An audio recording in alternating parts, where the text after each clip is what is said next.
Good morning मेरे प्यारे दोस्तों, आप सभी का स्वागत है आपके अपने YouTube चैनल सफल टेक्निकल क्लासेज में। आइए मेरे प्यारे दोस्तों, आपकी क्लास स्टार्ट हो चुकी है पर डे की भांति और मैं कहना चाहूँगा कि आपकी क्लास स्टार्ट हो गई है। आप अपने जितने भी ग्रुप हैं उन सभी में ज़्यादा से ज़्यादा इस वीडियो को शेयर कर दीजिए ताकि उन विद्यार्थियों को भी पता लग सके कि आपकी क्लास स्टार्ट हो चुकी है। तो आइए मेरे प्यारे दोस्तों, बिना टाइम वेस्ट किए हुए आज की अपनी क्लास बहुत ही मोस्ट और इम्पोर्टेंट होगी। देखिए, जैसा कि मेरे प्यारे दोस्तों आपको पता ही है, आपके टॉपिक का नाम, अपना टॉपिक चल रहा है डीसी थ्योरी। और मेरे प्यारे दोस्तों, इस डीसी थ्योरी वाले टॉपिक की आपकी 3-4 क्लासें हो चुकी हैं और इस डीसी थ्योरी टॉपिक के अंतर्गत आज हम वो चैप्टर हम पढ़ने जा रहे हैं कि जहां से क्वेश्चन अक्सर एग्जाम के अंतर्गत बनता ही बनता है। तो देखिए मेरे प्यारे दोस्तों, वो कौन से हैं। नंबर 1, ओम का नियम। नंबर 2, किरचॉफ के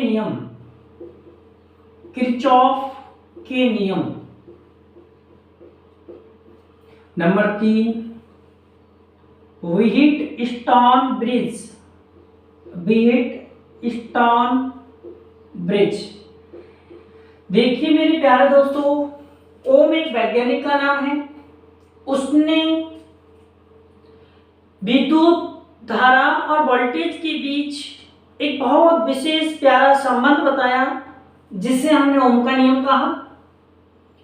किरचॉफ एक विद्वान का नाम है। इसने भी विद्युत धारा और वोल्टेज के बीच बहुत प्यारा संबंध बताया।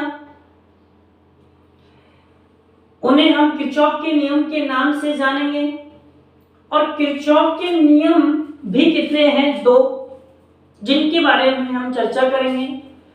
व्हीटस्टोन ब्रिज एक परिपथ होता है, एक प्रकार का जटिल परिपथ होता है और एक प्रकार से नियम की भांति ही कार्य करता है। इसके बारे में चर्चा करेंगे। बट मेरे प्यारे दोस्तों, एक बार फिर मैं पुनः कहना चाहूंगा कि तीनों कॉन्सेप्ट एक ऐसे हैं डीसी थ्योरी टॉपिक के अंतर्गत कि अक्सर यहां से एग्जाम के अंतर्गत क्वेश्चन बनता ही बनता है। और तो और इनसे कंपटीशन लेवल में भी बहुत बार क्वेश्चंस पुट अप होते हैं। आईटीआई पॉलिटेक्निक की बात करें, उनमें तो कई बार आता है। तो आइए मेरे प्यारे दोस्तों, इनका हम 1 बाय 1 करके अध्ययन करते हैं। तो आज का अपना एक महत्वपूर्ण चैप्टर होगा और जिसका नाम होगा ओम का नियम। तो आप डाल लीजिए अपनी अगली हेडिंग हो कि डीसी थ्योरी टॉपिक में ओम का नियम। क्या होगी मेरे प्यारे दोस्तों? ओम का नियम। ओम का नियम। देखिए मेरे प्यारे दोस्तों, इसको इंग्लिश में हम ओम्स लॉ कहते हैं। इस ओम के नियम का स्टार्टिंग से लेकर लास्ट तक का छोटे से लेकर बड़ा क्वेश्चंस हमसे होना चाहिए। आज ओम के नियम की कंप्लीटली इंट्रोडक्शन हम देने जा रहे हैं। तो देखिए, सबसे पहले मेरे प्यारे दोस्तों ये बात का पता होना चाहिए कि इस ओम के नियम की खोज किस विद्वान ने की थी, कौन है जिसने ओम का नियम प्रतिपादन किया। तो देखिए, एक जर्मनी वैज्ञानिक, कौन था? जर्मनी वैज्ञानिक J.S. ओम ने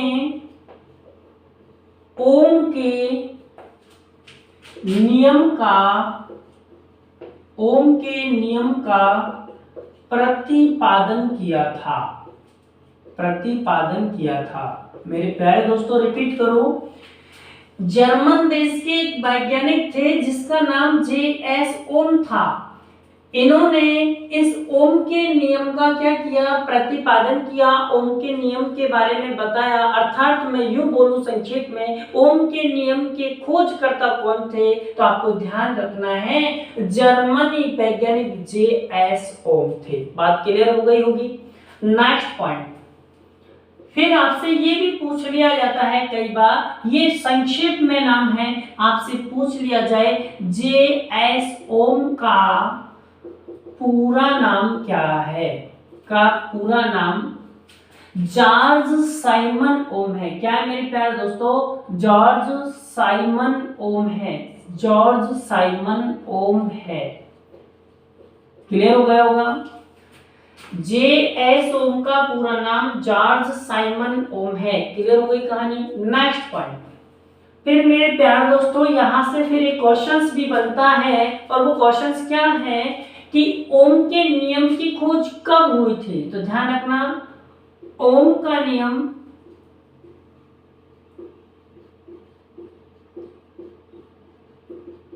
सन 1826 में प्रतिपादित किया गया था। प्रतिपादित किया गया था। प्रतिपादित किया गया था। क्या मेरे प्यारे दोस्तों ये 4 पॉइंट मैंने आपको बताए हैं, अभी चारों पॉइंट आपको आना चाहिए। एक बार मैं रिपीट करूंगा। सबसे पहला क्वेश्चन बनता है, ओम के नियम को किस विद्वान ने प्रतिपादित किया? जवाब होगा जे एस ओम ने। क्लियर हुआ पॉइंट? पॉइंट नंबर 2, ओम के नियम का प्रतिपादन करने वाले विद्वान किस देश के निवासी थे? जवाब होगा जर्मन देश के निवासी थे। एक जर्मनी साइंटिस्ट अर्थात एक जर्मनी वैज्ञानिक थे। नेक्स्ट पॉइंट पूछा जाए, जे एस ओम का पूरा नाम क्या है? जवाब देंगे जॉर्ज साइमन ओम है। क्या है मेरे प्यारे दोस्तों? जॉर्ज साइमन ओम है। क्लियर होगी कहानी? नेक्स्ट क्वेश्चन, कई बार एग्जाम में पूछा गया क्वेश्चन है, स्टार मार्क करके लिखना है। ओम के नियम का कब प्रतिपादित किया गया? कब इसका प्रतिपादन हुआ? जवाब देना है सन 1826 में। तो मेरा मानना है प्यारे दोस्तों 4 पॉइंट आपके क्लियर हुए होंगे। जनरल बात थी, तो आगे फिर नेक्स्ट बिंदु की ओर हम चल रहे हैं। समझना कॉन्सेप्ट को। अब हमें वो कॉन्सेप्ट समझना है कि क्या है ओम का नियम, किसको कहा था ओम का नियम। तो आपको ये 4 पॉइंट क्लियर हो गए, तो आगे देखिए अब ओम का नियम क्या है। देखिए प्यारे दोस्तों, इस जॉर्ज साइमन ओम ने क्या संबंध बताया, किसको ओम का नियम कहा था? तो उन्होंने कहा था, यदि किसी परिपथ की भौतिक अवस्थाओं को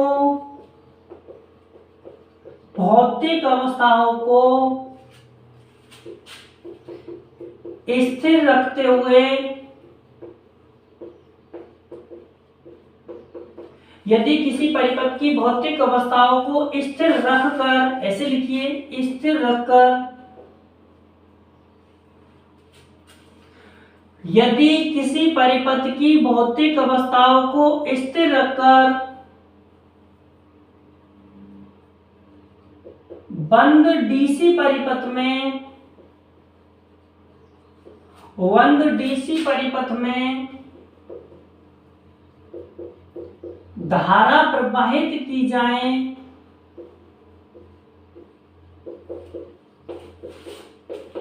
तो वह धारा वोल्टेज के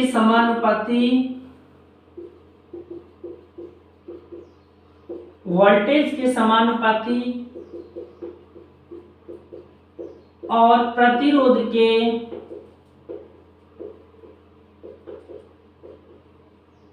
विलोमानुपाती होती है। प्यारे दोस्तों एक बार रिपीट करूं, समझिए क्या है कॉन्सेप्ट। यदि किसी परिपथ की भौतिक अवस्थाओं को स्थिर रखकर, फिर पहले ही लाइन के अंदर एक नया अटपटा वर्ड आया कि बताइए भैया कि भौतिक अवस्था का मतलब क्या है। सबसे पहले मैं इसी के बारे में चर्चा करूंगा। मेरे प्यारे दोस्तों, यहाँ किसी परिपथ की भौतिक अवस्था का तात्पर्य इससे है, समझिए। जैसे कि जिस परिपथ में हम धारा और वोल्टेज दे रहे हैं, तो उस परिपथ के अंदर उपयोग में लाए जाने वाली सहायक सामग्रियां जो फिक्स मान की होनी चाहिए, उनमें कोई परिवर्तन नहीं होना चाहिए। जैसे कि उस परिपथ में उपयोग में लाए जाने वाला चालक तार, उसकी लंबाई कितनी है वो नियत होनी चाहिए। वह चालक तार किस धातु का बना हुआ है वो नियत कांस्टेंट होना चाहिए, फिक्स होना चाहिए। और इसके अलावा वो उस चालक तार में अर्थात उस परिपथ में हम कितने मान की करंट और कितने मान की वोल्टेज की सप्लाई दे रहे हैं ये नियत होनी चाहिए। और किस मौसम में हम ये एक्सपेरिमेंट कर रहे हैं, कितने समय के लिए हम उस परिपथ में धारा दे रहे हैं, ये सारी चीजें स्थिर रखी जाए, कांस्टेंट रखी जाए। और फिर इसके बाद उस परिपथ में यदि धारा प्रवाहित की जाए तो वो धारा वोल्टेज के समानुपाती और प्रतिरोध के विलोमानुपाती होती है। ऐसा किसने कहा था? ओम के नियम ने बताया। और इसी को मेरे प्यारे दोस्तों ओम के नियम के नाम से जाना गया। तो शायद आपको समझ में आ गया होगा, यदि किसी परिपथ की भौतिक अवस्थाओं को स्थिर रखकर बंद डीसी परिपथ में धारा प्रवाहित की जाए तो वह धारा वोल्टेज के समानुपाती और प्रतिरोध के विलोमानुपाती होती है। क्या बात क्लियर हो गई? भौतिक अवस्थाओं का तात्पर्य यहाँ परिपथ के अंदर उपयोग में लाई जाने वाली सामग्रियां, जैसे चालक तार की लंबाई फिक्स हो, चालक तार किस धातु का है वो नियत होना चाहिए, उस परिपथ में कितने मान की करंट और कितने मान का वोल्टेज दिया जा रहा है, इन सारी बातों को कांस्टेंट रखकर, स्थिर रख करके जब उस परिपथ में यदि हम धारा दे करके देखेंगे तो वो धारा वोल्टेज के समानुपाती और प्रतिरोध के विलोमानुपाती होती है। ऐसा ओम नामक वैज्ञानिक ने हमें बताया। और इसी के नाम के आधार पर इसी संबंध को हमने किस नाम से जाना गया? ओम के नियम के नाम से जाना जाता है। शायद बात क्लियर हो गई होगी। इसी बात को संक्षेप में कैसे लिख सकते हैं? जैसे जो धारा है वह वोल्टेज के क्या होती है? समानुपाती होती है। और जो धारा है वह वोल्टेज नहीं, प्रतिरोध के, किसके? प्रतिरोध के क्या होती है मेरे प्यारे दोस्तों? विलोमानुपाती होती है। ये संबंध बताया। इन दोनों संबंधों को यदि हम कॉम्बिनेशन कर दें, मिला दें, तो मेरे प्यारे दोस्तों ये बन जाएगा कि धारा जो है वह वोल्टेज के समानुपाती और प्रतिरोध के क्या होती है? विलोमानुपाती होती है। ये संबंध इन तीनों को, दोनों को मिलाने पर बनता है। तो यहाँ मेरे प्यारे दोस्तों इनका आपको पता ही होगा, R बराबर कौन है? यहाँ पर प्रतिरोध है। B बराबर कौन है? यहाँ पर वोल्टेज है। कौन है मेरे प्यारे दोस्तों? वोल्टेज है। I बराबर कौन है? यहाँ धारा है। तो देखिए यहाँ से क्वेश्चन तो आपका यही बनता है, ओम के नियम के अनुसार प्रतिरोध होता है धारा के समानुपाती या धारा के विलोमानुपाती। तो जैसा पता चल रहा है कि विलोमानुपाती होता है। विलोम का मतलब जस्ट अपोजिट होता है, अर्थात प्रतिरोध का मान यदि हम घटाएंगे यानी कम करते हैं तो धारा का मान बढ़ेगा। और प्यारे दोस्तों प्रतिरोध का मान यदि हम बढ़ाते हैं तो धारा का मान घटता है। ऐसा संबंध है धारा और प्रतिरोध में। बात क्लियर हो गई होगी। यह सिस्टम क्या है? जैसे जैसे विभवांतर का मान बढ़ाएंगे, वोल्टेज का मान, विभवांतर का मान हम बढ़ाएंगे तो धारा का मान भी बढ़ता है, और विभवांतर का मान घटाएंगे तो विभवांतर का मान घटता है। यह जस्ट क्या होता है? उल्टा। अगर प्रतिरोध घटेगा तो धारा का मान बढ़ेगा, प्रतिरोध यदि बढ़ेगा तो धारा का मान घटेगा। इन दोनों का हमने कॉम्बिनेशन करके इस तरीके का व्यंजक बना लिया। I proportional B upon R होता है। यहाँ B को हम वोल्टेज, R को हम प्रतिरोध और I को हम धारा कहते हैं। तो ये दोनों समानुपाती और ये धारा के प्रतिरोध क्या हो गया? विलोमानुपाती होता है। क्या ये बात आपको क्लियर हो गई? यदि आपसे ये बातें आपको समझ में आ गई हो मेरे प्यारे दोस्तों तो इसका आप एक स्क्रीनशॉट ले लीजिए और या अपनी नोटबुक में अच्छे से नोट कर लीजिए। जिनको लेना है वो लीजिए, कृपया मैं एक तरफ हो जाता हूँ। तो मेरे प्यारे दोस्तों शायद मेरा मानना है कि आप स्क्रीनशॉट ले चुके होंगे सारे स्टूडेंट्स। तो देखिए यदि आपको ध्यान में रखना है, अब अभी इतना कॉन्सेप्ट क्लियर नहीं हुआ, इतनी सारी चीजें, ऐसा संबंध बताया, ऐसा ओम ने कहा था कि यदि किसी परिपथ में भौतिक अवस्थाओं को स्थिर रखकर उसमें धारा प्रवाहित की जाती है मेरे प्यारे दोस्तों, तो वो धारा वोल्टेज की तो क्या होती है? समानुपाती होती है, लेकिन आपके प्रतिरोध के विलोमानुपाती होती है।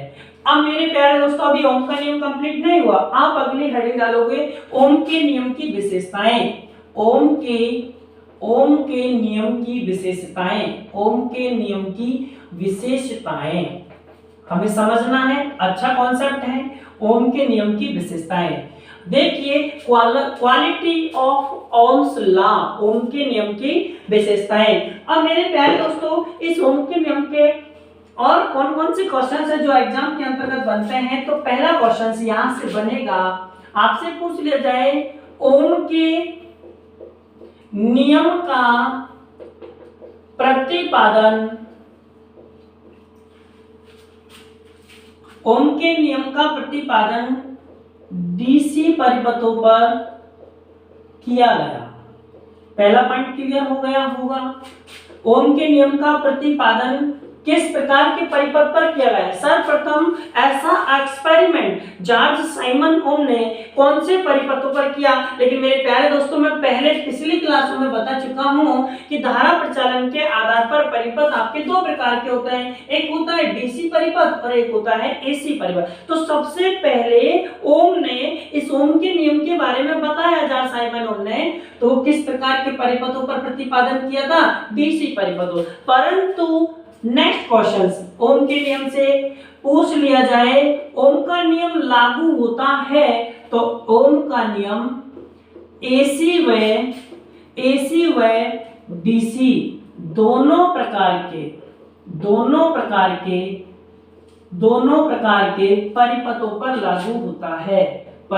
पर लागू होता है। मेरे प्यारे दोस्तों बहुत गजब कॉन्सेप्ट है, कई बार एग्जाम में क्वेश्चंस आए यहाँ से। ओम का नियम लागू होता है एसी परिपथों के लिए, डीसी परिपथों के लिए, एसी व डीसी दोनों प्रकार के परिपथों के लिए, तो आपका जवाब होना चाहिए एसी व डीसी दोनों प्रकार के परिपथों के लिए लागू होता है। प्रश्न ये हो कि किस प्रकार के परिपथों पर इस नियम का प्रतिपादन किया गया था, तो केवल और केवल डीसी परिपथों पर प्रतिपादन किया गया था। इसका प्रारंभ यहीं से किया गया था। नेक्स्ट पॉइंट आपसे फिर इसी में तीसरा क्वेश्चन जो पूछा गया था, ओम का नियम सरल रेखीय परिपथों पर लागू होता है। सरल रेखीय परिपथों पर लागू होता है। क्या मेरे प्यारे दोस्तों ये बात समझ में आ गई? नहीं आई है कि सरल रेखीय परिपथ क्या होता है, तो समझिए ओम का नियम सरल रेखीय परिपथों पर लागू होता है। देखिए यहां पर मैं कहूंगा ओम के नियम के अनुसार धारा व वोल्टेज के बीच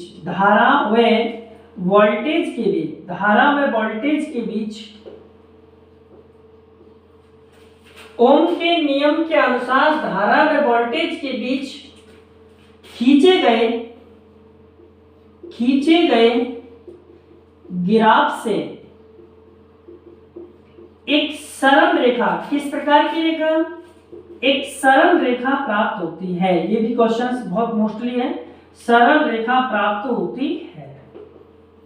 बात समझने का प्रयास करना। ओम के नियम के अनुसार धारा और वोल्टेज के बीच हम जो आलेख खींचेंगे, ग्राफ खींचेंगे, उस ग्राफ में हमें किस प्रकार की रेखा प्राप्त होती है? ऑप्शन में आपको देने को मिल जाएगा सरल रेखा, वक्र रेखा, स्पर्श रेखा, प्रतिच्छेदी रेखा। मेरे प्यारे दोस्तों कैसी रेखा प्राप्त होती है? सरल रेखा।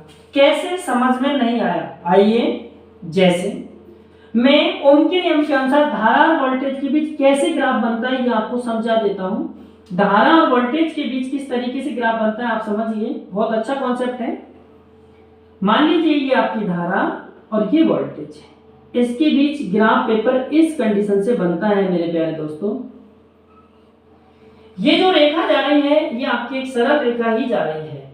ओम के नियम के अनुसार धारा और वोल्टेज के बीच ग्राफ ऐसे बनता है। आपको याद रखना है ओम के नियम के अनुसार धारा और वोल्टेज के बीच ग्राफ कैसे बनता है।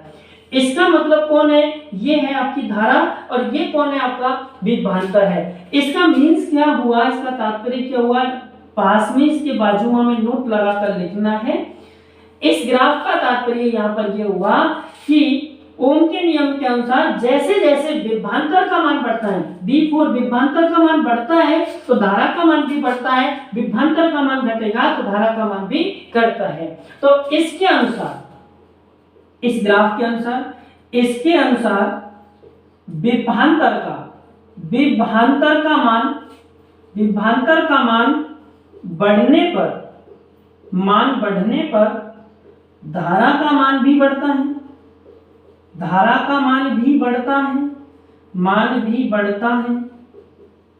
और विभवांतर का मान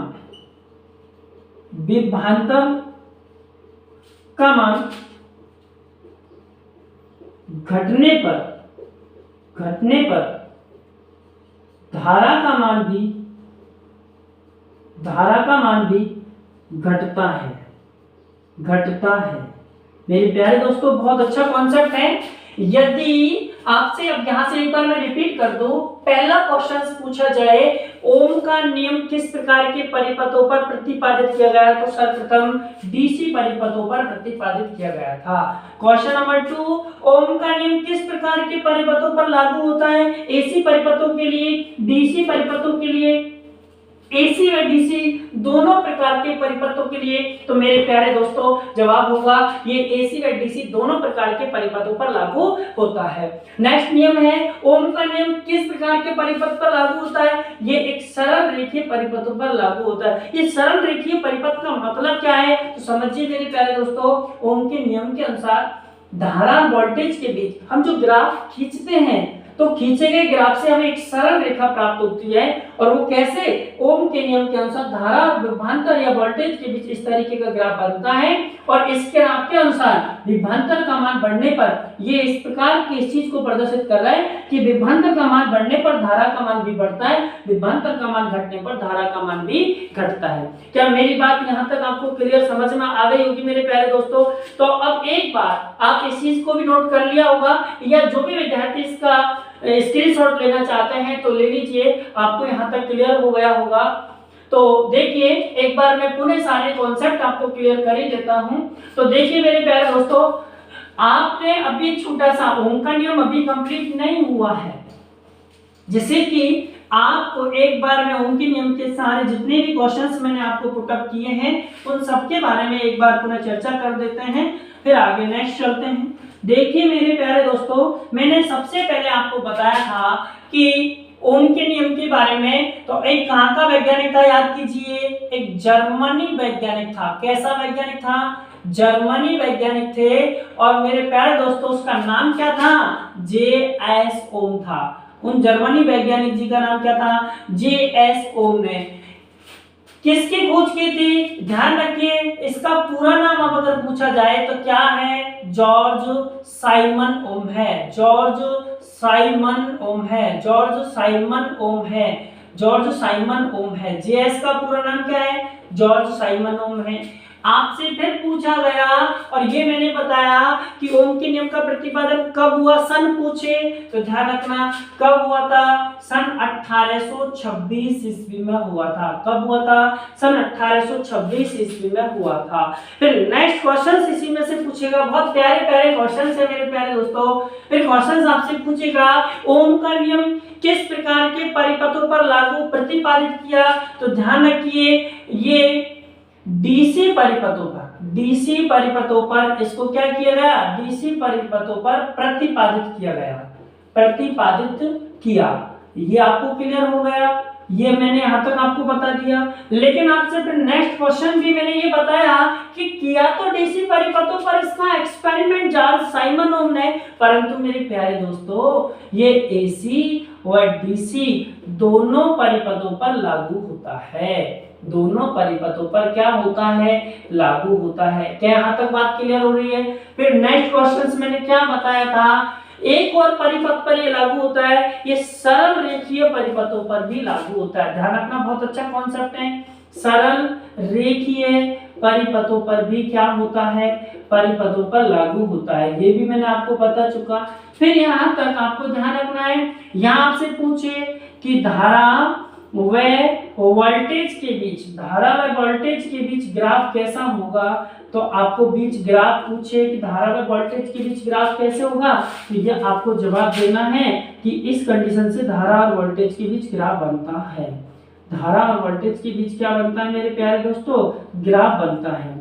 जैसा कि मैंने अभी आपको थोड़ी देर पहले ही बताया है ये धारा और वोल्टेज के बीच क्या बनता है, ग्राफ बनता है। इसका मीन्स क्या है, वोल्टेज विभवांतर का मान बढ़ता है तो धारा का मान भी बढ़ेगा, विभवांतर का मान घटेगा तो धारा का मान भी घटेगा। अगर ये बढ़ रहा है तो आपका ये भी बढ़ेगा, ये भी बढ़ेगा। ये क्या है, विभवांतर है। ये क्या है मेरे प्यारे दोस्तों, विभवांतर है। और इसका नाम क्या है आपको पहले से ही पता है, ये धारा है। क्या है, धारा है। तो शायद मेरे प्यारे दोस्तों मेरा मानना है कि आपको ओम के नियम की जनरल सारी चीजें आपको आ गई होंगी कि अब यहाँ से क्वेश्चंस इसी तरीके से इसी टाइप से इसके क्वेश्चंस बनते हैं। फिर हाँ, ओम के नियम में कुछ संबंध और भी बताए थे, और वो संबंध क्या थे मैं आपको बता दूं कि उन्होंने ये भी बोला है, आपको पता है कि जो धारा है वह वोल्टेज की क्या होती है, समानुपाती होती है। आपने ये भी पढ़ा होगा। लेकिन धारा है वो प्रतिरोध के क्या होती है मेरे प्यारे दोस्तों, विलोमानुपाती होती है। और इन तीनों को हमने कॉम्बिनेशन किया, याद आ रहा है कि जो धारा है वह वोल्टेज के समानुपाती और प्रतिरोध के विलोमानुपाती होती है। ये संबंध आपने अभी अभी ही देखा था, थोड़ी देर पहले आपने देखा था। ये सारा एक्सपेरिमेंट मैंने आपके सामने किया। तो मेरे प्यारे दोस्तों ये सारी चीजें आपको समझ में आई होगी। आई होप, मैं आशा करता हूँ कि आपको सारी चीजें समझ में आई होगी। और समझ में आई है तो अभी देखिए ये सारे क्वेश्चंस बहुत बार एग्जाम में पुटअप हुए हैं। ऐसा नहीं है कि एग्जाम के अंतर्गत ये क्वेश्चंस नहीं पुटअप हुए हैं। पिछली बार की बहुत सारी एग्जाम्स आईटीआई, पॉलिटेक्निक या कंपटीशन लेवल की जितनी भी एग्जाम्स हैं उसके अंतर्गत उनके नियम के बहुत सारे क्वेश्चंस आते हैं। अभी आगे चल करके अभी ये कॉन्सेप्ट कंप्लीट नहीं हुआ, इसका न्यूमेरिकल बेसिस कॉन्सेप्ट अभी हमें पढ़ना बाकी है। तो मेरे प्यारे दोस्तों मेरा मानना है कि आपको अगर मेरी वीडियो अच्छी लगी हो तो मैं आपसे उम्मीद करता हूं कि आपके जितने भी दोस्त हैं उनके अंतर्गत आप इसको ज्यादा से ज्यादा शेयर कीजिए और कमेंट कीजिए और बेल आइकन बटन को दबा करके आप इसको सब्सक्राइब कीजिए। और मैं भी इसी आशा और विश्वास के साथ आपसे फिर एक बार पुनः कहना चाहूंगा कि अभी अपना चैनल पुनः नया है तो थोड़ा सा इनमें कुछ कमियां महसूस आपको नजर आ रही हैं, तो उनकी पूर्ति हम दिन प्रतिदिन करने की कोशिश कर रहे हैं। बट आप थोड़ा धैर्य रखें, लॉन्ग टाइम तक आपकी ऑल क्लासेस इसी चैनल के माध्यम से आपको कंप्लीट कोर्स करवा दिया ही जाएगा। और प्रतिदिन आपकी मॉर्निंग में फर्स्ट ईयर की क्लास चल रही है, इवनिंग में आपकी आईटीआई सेकंड ईयर की क्लासेस चल रही है। अगर आपको मेरे दोस्तों वीडियो बहुत अच्छा लगा हो तो इसको ज्यादा से ज्यादा लाइक और शेयर अवश्य कीजिएगा। Thanks all the students for watching video. Okay.